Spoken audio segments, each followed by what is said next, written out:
Assalamualaikum warahmatullahi wabarakatuh. Waalaikumsalam. Gimana Pak Hamid? Alhamdulillah. Baik ya. Alhamdulillah. Siswa TBS, PBS, maaf, kelas 12 juga sehat ya? Alhamdulillah. Ini Pak Hamid selaku guru PBS, guru produktif, saya ingin tahu bagaimana perkembangan siswa PBS ini di dalam menyerap pengetahuan selama ini, juga keterampilan yang telah didapatkan selama ini. Kira-kira Pak Hamid, siapa yang mau menyampaikan terkait dengan tema pada hari ini? Ya. Untuk tema pada hari ini tentang akuntansi akad pembiayaan mudharabah. Ya. Ini ada dua kelompok, jadi kelompok barat dan kelompok timur. Mungkin untuk kelompok timur ini Ima. Ima. Ya, silakan berdiri Ima. Ima, silakan. Menjelaskan apa itu tadi. Dari tempat saja, dari tempat itu. Mudharabah mutlaqah dan ilustrasi pembiayaan dan perhitungannya bagaimana? Itu.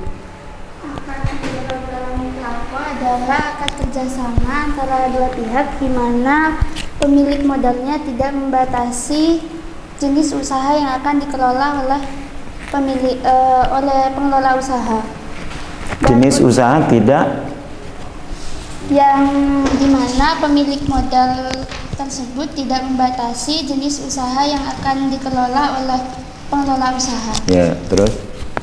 Dan untuk contoh pembiayaan akad mudharabah pada tanggal 1 Agustus 2021, Bank Madani Syariah menyetujui pemberian fasilitas mudharabah mutlaqah kepada CV Mulia Arta Nasabah Giro Wadiah yang bergerak di bidang SPBU dengan kesepakatan sebagai berikut.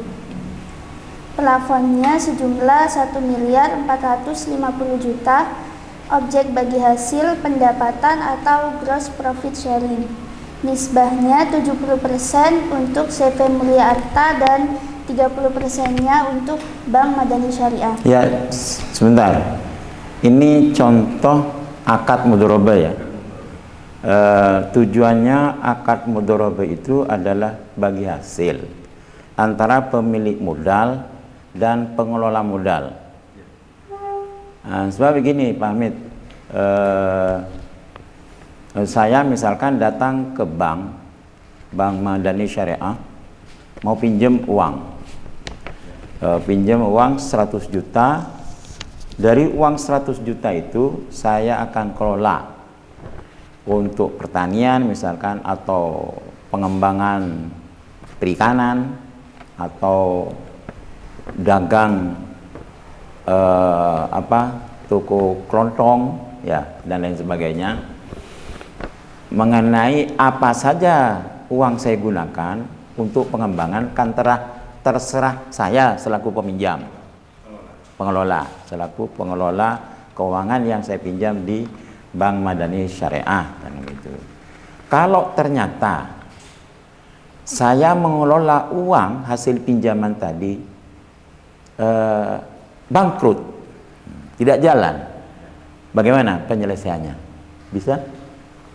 Kalau untuk jika untung akan sama dibagi dua, dan jika, Bagi dua ya? Ya. Ada bunganya? Tidak ada. Hah? Nggak ada kan? Bagi Enggak, hasil. ini kayaknya kelihatan ragu Pak Hamid. Harus tegas. Ada bunganya enggak? Tidak ada. Nggak ada. Oke. Jadi bagi dua ya? Ya.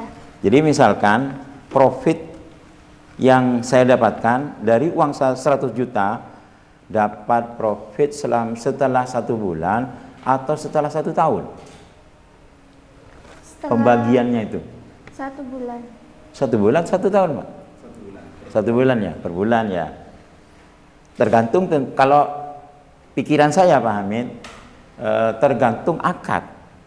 Kalau pembagian profit itu akad pembagiannya nanti setelah 1 tahun, ya kita bagi 1 tahun. Kalau akad itu 1 bulan, ya kita bagi per bulan. Barangkali begitu, betul ya? Oke. Oke. Jadi begitu. Siapa namanya? Ima. Gitu, mah. Oke. Baik, sampean tidak perlu lanjutkan itu. Sebab ini bukan pelajaran, ya. Jadi penting sampean menampilkan performa bahwa siswa PBS di samping tampil baik juga menyampaikan sesuatu juga harus menyenangkan dan bagus, ya. Nah, terus bagaimana tadi setelah dibagi hasil? Untuk kerugiannya, jika terjadi kerugian juga sama dibagi dua. Apanya yang dibagi dua? Sama-sama merasakan kerugian. Kerugiannya ya? Ya. Betul, Pak Amin? Apabila kerugian itu disebabkan oleh kelalaian si pengelola dana, maka sepenuhnya ditanggung pengelola. Tapi kalau misal kerugian itu disebabkan oleh bencana alam, maka itu sepenuhnya ditanggung oleh si sohibul mal atau pemilik dana. Jadi porsinya itu tergantung dari kerugian ini diakibatkan human error kah atau karena alam. Oh gitu ya. Seperti itu kalau mudharabah. Oke, mudharabah.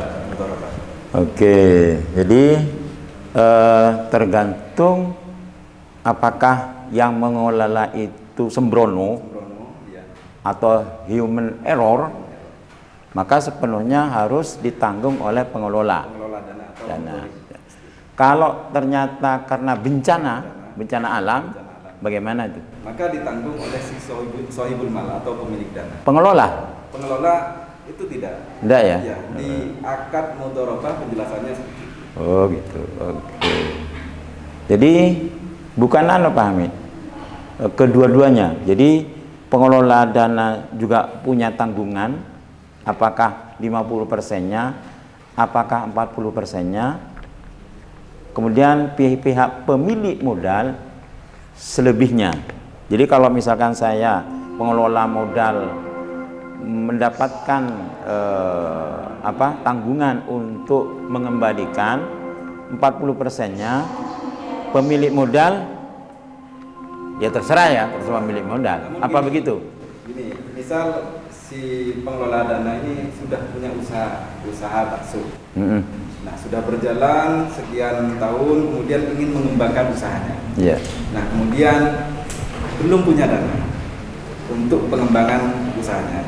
Kemudian minta atau mengajukan ke pihak bank Madani Syariah misalnya, Mbak misalnya mau mengajukan pembiayaan motor. Berapa juta? 100 juta. Kemudian pada proses berjalannya akad mudharabah itu ternyata ada bencana yang menyebabkan usaha tersebut, usaha bakso tadi itu mengalami kerugian. Ya, kerugiannya ambruk.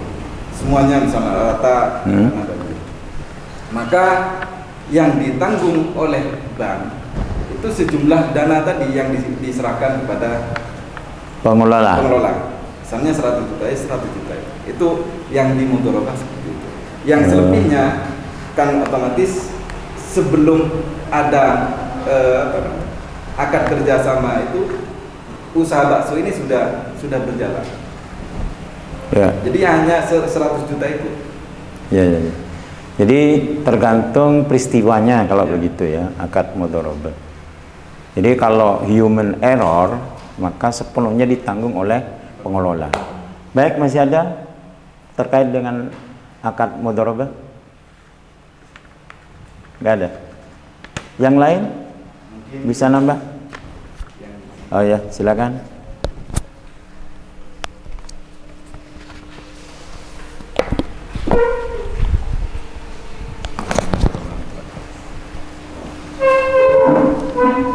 Sebelumnya yang sudah dijelaskan oleh Ima itu kan mudharabah mutlaqah, sekarang mudharabah muqayyadah.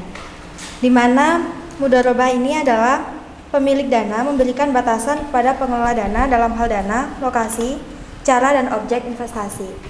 Maksudnya itu pemilik dana menentukan jenis usaha yang akan dikelola oleh mudharib.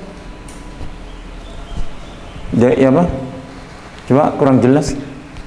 Pemilik dana menentukan jenis usaha yang akan dikelola oleh pengelola dana atau mudharib. Terus mutlaqah dan muqayyad. Kalau diterjemah, mutlak itu mutlak, ya kan? Mutlak, tidak terbatas atau tidak ada batasan apa-apa. Kalau muqayyad itu relatif, ya kan? Ya, relatif. Jadi ada batasan-batasan tertentu. Ya. Kalau yang muqayyadah gimana, coba jelaskan kembali. Muqayyadah kebalikannya dari mutlaqah. Kalau mutlaqah tadi kan jenis usahanya tidak ditentukan oleh pemilik dana, atau dana itu tadi terserah sama pengelola dana mau diapain aja, mau dibuat usaha apa aja. Tapi kalau yang muqayyadah, pemilik dana itu membatasi atau sudah menentukan jenis usaha yang akan dikelola oleh mudharib. Iya. Ada lagi, Bang? Mungkin Untuk masalah keuntungan juga muqayyadah, bagaimana masalah keuntungan dan kerugian? ya, Apakah perlakuannya sama dengan mutlak? betul. Untuk masalah keuntungan atau bagi hasilnya, Profit. untuk pembagian profit sharingnya sama seperti mudharabah mutlaqah, tergantung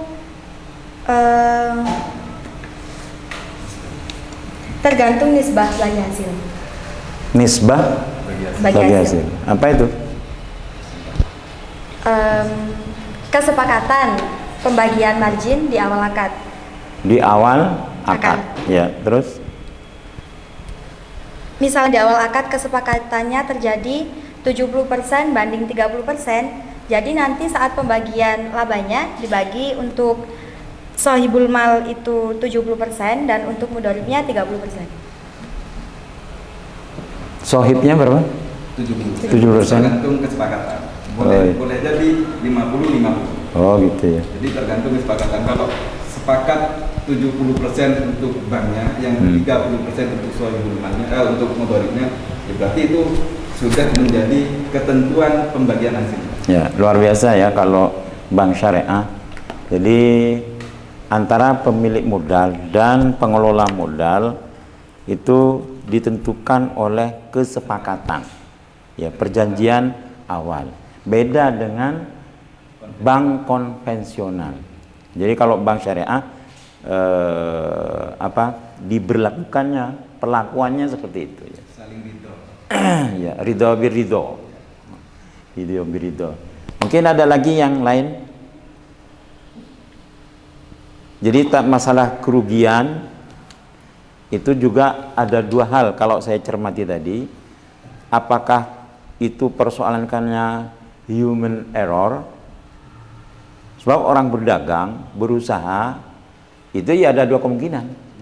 Bisa rugi, bisa untung. Kalau rugi bukan karena human error, memang betul-betul rugi, gimana? Sudah pasti ketika usaha itu dikelola, pasti dikelola oleh si mudharib. Iya. Tidak ditilak. Ya tentunya ketika oleh siapa? Apakah oleh si pengelola atau oleh alam? Pasti itu. Meskipun sudah berusaha sungguh-sungguh tapi tetap rugi, ya berarti mungkin pengelolaan manajemennya yang kurang. Terus itu dampaknya gimana? Kerugiannya ya tentu ditanggung oleh pengelola.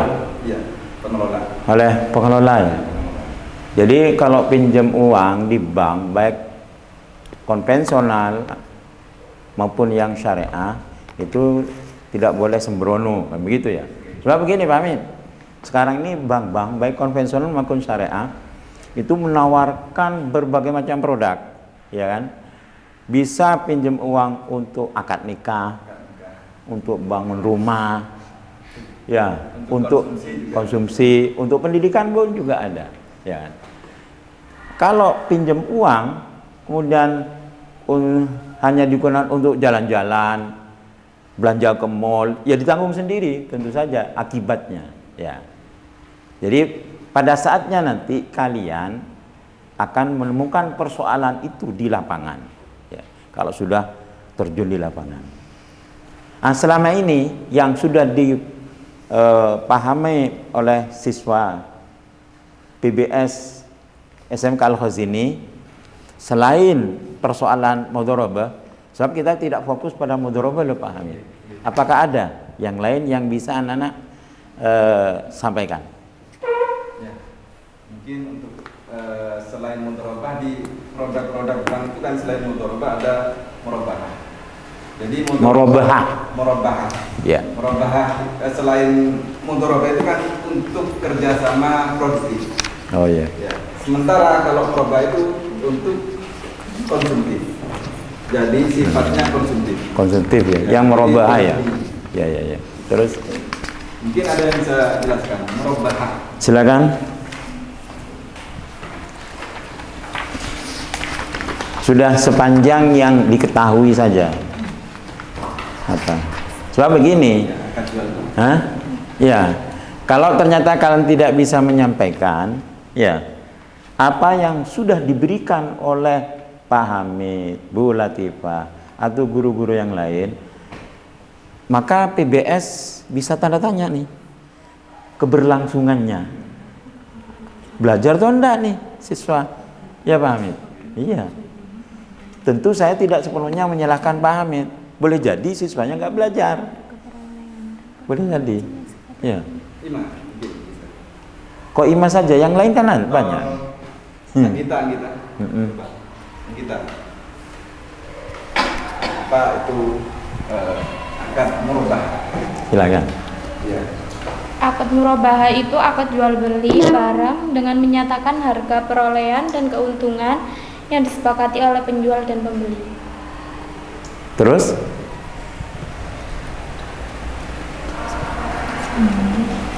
Kalau saya nasabah datang dijelaskan seperti itu, ngerti enggak saya? Kan enggak ngerti. Coba maksudnya apa? Ya misalkan begini, saya ini nasabah, ya, datang ke tempat sampean selaku karyawan perbankan, ya kan? Dijelaskan seperti itu, ya, nggak ada bumbu-bumbunya sama sekali. Kira-kira saya ngerti enggak? Ayo supaya saya ngerti gimana? Jual beli yang seperti apa maksudnya? Akad murabahah ini akad jual beli yang secara syariah. Untuk keuntungannya dan perolehannya itu disepakati oleh penjual dan pembeli. Penjual dan Pembeli. Loh, ini bukan ke bank berarti Pak? Penjual dan ke toko ini? Jadi bank itu ada produk murabahah. Murabahah itu untuk objeknya untuk konsumtif. Oh iya. Jadi supaya ada pilihan alternatif selain yang produktif. Ya. Jadi misal ada masyarakat atau nasabah, Pak, saya ini mau beli sepeda motor. Nah, sepeda motor ini yang harganya 30 juta. Cuma saya kebetulan masih punya uang 10 juta. Belum cukup ya. Kira-kira bisa enggak bantu kami, yang bantu saya? Ke pihak bank. Jadi pihak bank ini akan yang akan menyediakan sepeda motor itu. Sesuai permintaan nasabah. Oke, warnanya apa, NMIC-nya. Nah, terus nanti pada saat NMIC itu hadir datang, akan dijelaskan ini Pak, harga NMIC-nya 30 juta. Kemudian pihak bank juga pasti tidak mau diminta margin. Nah, ini saya akan jual ke Bapak dengan harga 35 juta. Oke, siap, stop Pak Hamid. Saya ke yang lain nih. Ya, saya mau beli mobil. Mobil saya kurang satu. Innova. Iya, Innova terbaru. Ini saya mau datang ke sampean selaku pihak perbankan. Mana Pak Hamid yang bisa menjelaskan nih? Hah? Masa ini terus? Yang lain? Adal, mungkin kamu? Tidak bisa? Silakan, saya nasabah. Butuh mobil baru Innova. Seharga 560 juta. Ya, terbaru nih. Saya hanya punya uang 350. Bagaimana? Saya mau pinjam uang, langkah-langkahnya. Jadi jika nasabah ingin membeli suatu barang terus uangnya kurang, kan bisa mengunjungi bank, minta tolong ke bank gitu kan. Kita mau pesan mobil Innova yang seharga 500 juta tadi, tetapi kita cuma memiliki uang sebesar 300 juta.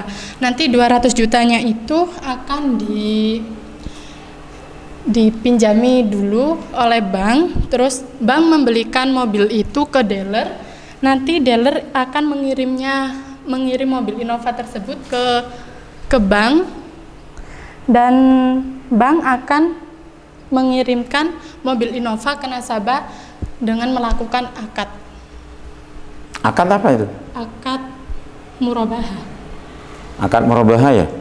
Terus kalau akad murabahah, saya bisa dapatkan uang itu gimana? Terus selanjutnya saya bayarnya gimana? Yang 200 tadi katanya ya. Sebenarnya 560 Pak Amin. Ya.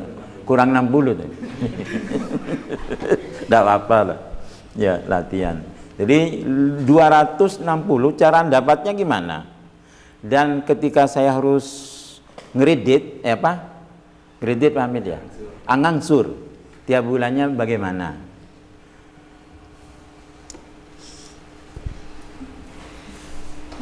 Kan yang kurang 260 tadi itu dibiayai oleh bank terlebih dahulu. Nanti kita itu punya kewajiban ke bank sebesar 260 tadi itu. Kita membayarnya itu dengan cara, bukan kita, saya. oh iya. Kalau kita kan sampai juga ikut.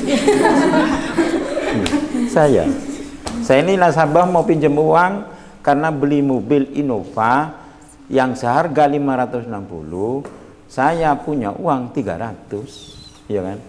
Nah, yang 260 bagaimana proses supaya saya dapat pinjaman itu? Oh, itu nasabah itu cuma dengan akad murabahah ini, nasabah itu cuma mengunjungi bank, bilang kalau saya ini ingin beli mobil Innova, tapi uang saya ini cuma 300 gitu. Terus itu nanti bank yang akan membelikan ke dealer.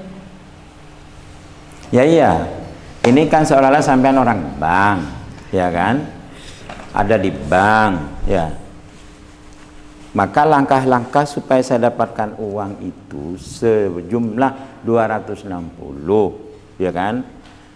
Apakah bank yang membelikan atau bagaimana? Dan saya teknik ngangsurnya bagaimana? Itu saja yang saya perlukan penjelasannya.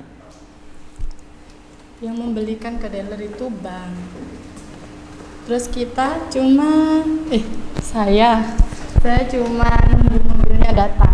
Terus nanti sistem pembayarannya ngangsur ke bank itu dengan cara akad yang sudah disetujui antara bank dengan nasabah tersebut. Akadnya tadi itu akad murabahah. Yang sudah jelas akad murabahah. Terus barangkali yang lain bisa jelaskan?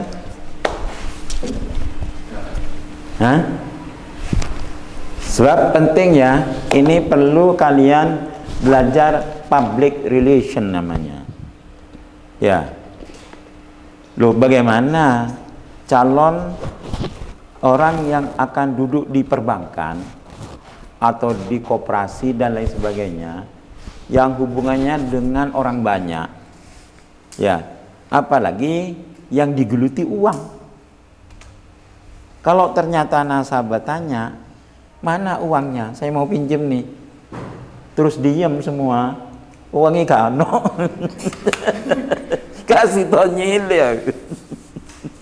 Maka penting ini, jadi penting bisa bicara berkomunikasi, ya.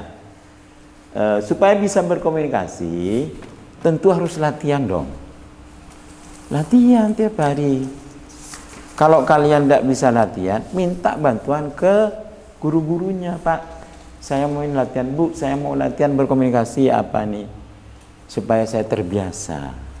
caranya supaya bisa bicara dan seterusnya. Sebab yang akan kalian hadapi orang loh, bukan benda. Jadi di samping ada di depan komputer, ya, sekaligus menghadapi orang. Orang itu perlu penjelasan, butuh penjelasan. Kalau yang mau menjelaskan sepatah kata, dua patah kata yang tidak dimengerti oleh orang yang datang atau nasabah ataupun calon nasabah, ya kan, bisa repot, ya bisa repot. Ya, barangkali ada yang bantu nih. Jadi saya belum ada kejelasan nih. Uang yang saya butuhkan 260 juta. Gak sido tuku aku. Jadi tadi kan memakai akad murabahah. Jenengan punya uang 350 juta, sedangkan untuk membeli mobil Innova 300 juta. jenengan membutuhkan uang sebesar 300 juta. Butuh 260 juta. Saya punya uang 300 juta, mau beli mobil Innova yang baru seharga 560. Berarti kurang berapa? 260. Ya. Jangan sampai keliru. Bagi jenengan kan tadi butuh uang 260 juta. Ya. Jadi kan hutangnya ke bank 260 juta. Ya. Sedangkan untuk membeli barangnya itu dibayarkan oleh bank terlebih dahulu. Oh gitu. Jadi semua total piutang atau uang bank yang ada di jenengan semuanya 560 juta. Jadi nanti piutang itu dikurangi uang muka. Jenengan kan punya uang muka 300 juta. Jadi sisa 260 juta. Nanti terjadi akad, jenengan itu mau melunasi itu selama berapa bulan? Contoh 2 tahun berarti kan 24 bulan. Ya. Jadi tadi sisa uang 260 juta itu dibagi angsuran selama 24 bulan. Jadi total angsuran selama per bulannya itu adalah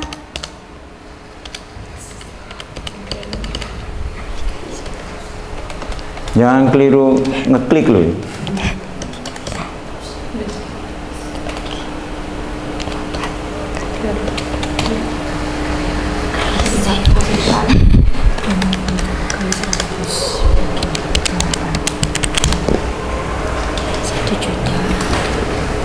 Walaupun harganya enggak pas, berapa belakang koma. jadi nanti jenengan ngangsurnya setiap bulan itu Kurang lebih berapa? kurang lebih 10 juta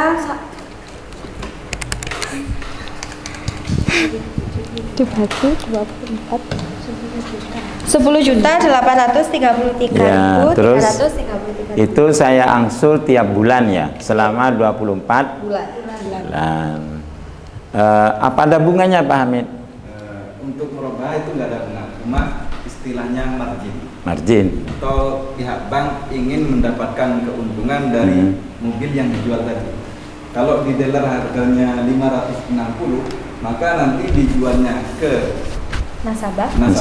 itu harus lebih dari 560. Oh gitu ya. Ya, lebihnya itu yang dianggap sebagai keuntungan. Keuntungannya. Lebihnya itu saya bayar tiap bulannya sesuai berapa yang harus saya angsur begitu ya. Ya. Selama 24 bulan kalau 2 tahun. Misal tadi harganya 560. Kemudian margin yang diminta oleh bank itu 40 juta. Sehingga total harga jual ke nasabah itu kan 600. Berarti kan yang uang muka 300, sisa 300 itu akan dibagi 24. Iya, iya. Nah, 24 itu berarti tiap bulannya ya kurang lebih 11 juta. Oke, ya. Jadi ini penting ya. Di samping kita latih yang tidak formal, juga kita melatihkan diri yang formal. Sekali lagi bahwa kita ini tidak hanya berhadapan dengan benda mati, tapi yang kita hadapi benda hidup. Kalau berhadapan dengan benda hidup, manusia ya, maka penting komunikasi. Ya, belajar public relation, public komunikasi secara umum ya dengan orang penting. Jangan diam. Kalau sampai saya datang ke bank terus dilayani dengan diam. Di bank yang ada di teller diam. Yang ada di apa? Bagian service customer diam. Kan bingung nih nasabah ya. Maka di ruangan itu terjadi yang namanya hutan belantara. Yang diam semua. Ya. Ya, tidak apa-apa lah. Ya, mudah-mudahan ini Pak Hamid, siswa kita terus belajar dan mudah-mudahan belum merasakan bisa. Ya, kalau orang belum merasakan bisa, harus berusaha apa caranya supaya bisa. Baik dalam hal kaitan catat mencatat, tulis menulis, mengoperasikan komputer, apalagi mengoperasikan apa ki? Kalkulator. Ini menentukan Pak Hamid. Kalau sampai salah mijet angka, kiamat tuh. Kiamat. Jangan sampai grogi ngadapi nasabah ini. Ini belum ngadapi malaikat maut loh. Ya ada apa ini sambil berau. Alhamdulillah Pak Hamid saya kira cukup ya, di kegiatan hari ini. Jadi saya juga kalau sudah begini kan banyak tahu tentang kondisi PBS kelas 12 ya. Mudah-mudahan Pak Hamid, Bu Latifah dan guru-guru yang lain bisa membantu siswa kita yang semula rupanya mulut masih dijahit, nanti bisa jahitannya bisa dibuka sehingga bisa bicara. Urusan ada yang salah karena salah mijet itu lumrah Pak Hamid. Tapi kesalahan jangan diulang-ulang. Ya, itu namanya kecemplung ke lubang yang sama. Nah, jangan. Kalau salah 1 kali 2 kali mungkin masih maklum. Salahnya berulang-ulang. Wah. Lama-lama yang namanya trust itu penting, kepercayaan penting. Orang nggak percaya, wah ditinggal. Ya, ini urusan uang loh. Ya. Begitu orang sudah tidak percaya, gak sito. Awes aku gak sito apa bang opo ngono. Sekarang begitu ya. Nah, ya. Saya kira cukup Pak Hamid. Kurang lebihnya mohon maaf kalau ada hal-hal yang mungkin belum berkenan ya. Di hati kalian semua saya minta maaf.